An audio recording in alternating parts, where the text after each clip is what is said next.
शराब की दुकानें खुलनी चाहिए या नहीं, इस पे बहुत डिस्कशन हो चुका है, मगर मैं कुछ पॉइंट्स आपके सामने रखना चाह रहा हूँ इस वीडियो में। सबसे पहले तो शराब पिएँ या ना पिएँ उसकी मोरालिटी में जाने की मेरे ख़्याल है किसी को ज़रूरत नहीं है। हमें मालूम है कि शराब बिकती भी है और लोग पीते भी हैं।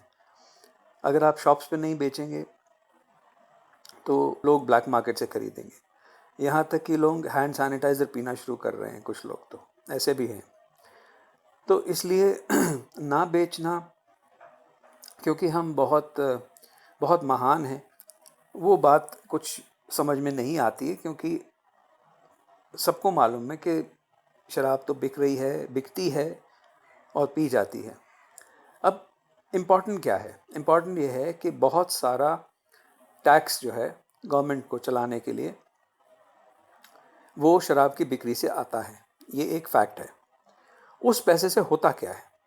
उस पैसे से आपके घर के बाहर की सफाई होती है, ट्रैफिक लाइट्स मेंटेन होती है, सिक्योरिटी मेंटेन होती है।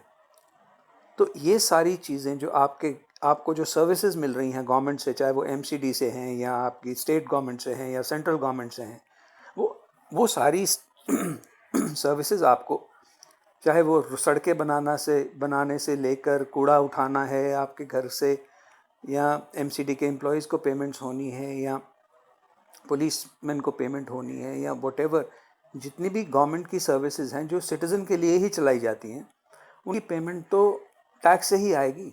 और एक बहुत बड़ा हिस्सा जो है टैक्स का, वो शराब की बिक्री से आता है। अब ये इसलिए मेरी सबमिशन ये है कि दुकानें शराब की खुलने दीजिए और बिक्री होने दीजिए। अप्रैल के महीने में दिल्ली गवर्नमेंट को सिर्फ 10% टैक्सेस मिले हैं। जहाँ पे 3,500 करोड़ की कलेक्शन होती थी, वहाँ पे सिर्फ 350 करोड़ की कलेक्शन हुई है।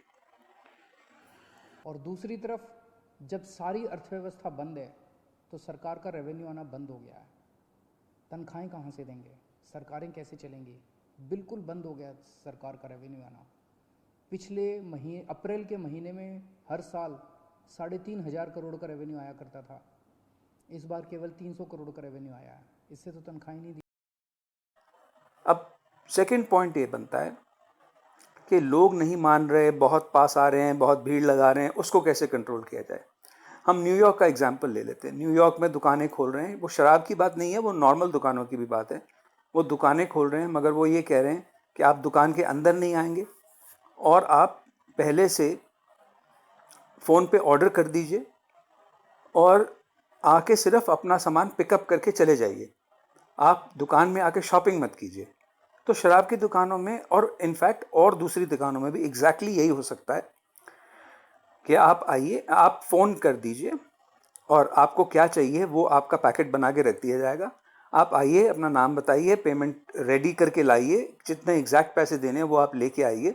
वो आपको दुकान से दूर 10 मीटर, 20 मीटर, 50 मीटर दूर सड़क के ऊपर आपको डिलीवरी के लिए लड़का आ जाएगा, वो आपको दे देगा। आप उसको पैसे दे दीजिए, अपना सामान लीजिए और चले जाइए। तो आप बहुत ज़्यादा वक्त नहीं वहाँ पे लगा रहे हैं, तो आपका रिस्क जो है, जितना कम वक्त लगाएंगे उतना रिस्क आपको कम होगा। तो अभी इसमें मैं इस वीडियो में मैं सिर्फ इतना ही एक लिमिटेड पॉइंट कहना चाह रहा था। आई होप आपको मेरी बात सही लगी होगी। नहीं ठीक लगी मेरी बात तो प्लीज़ कमेंट ज़रूर कीजिएगा। अगर आपको कुछ बुरा लगा है तो मुझे, आई वुड नॉट माइंड अगर आप मेरे को कुछ बुरा भला भी कह दें, मगर ये मेरा विचार है। मुझे लगता है कि ये होना चाहिए, और इस तरह अगर कुछ हम थोड़ा सा सोच के करेंगे तो बिज़नेस को चलना भी ज़रूरी है, टैक्सेस आना भी ज़रूरी है, और हम अपने हाई मॉरल्स में ना रहें कि भाई हम तो शराब नहीं पीते, हम हिंदुस्तानी हैं, हम शराब नहीं पीते। वो बात गलत है। तो थैंक्स फॉर वॉचिंग। अगर ठीक लगा हो आपको वीडियो तो थम्स अप दे दीजिए, बुरा लगा हो तो थम्स डाउन कर दीजिए। Thank you so much. Thanks for watching. Bye.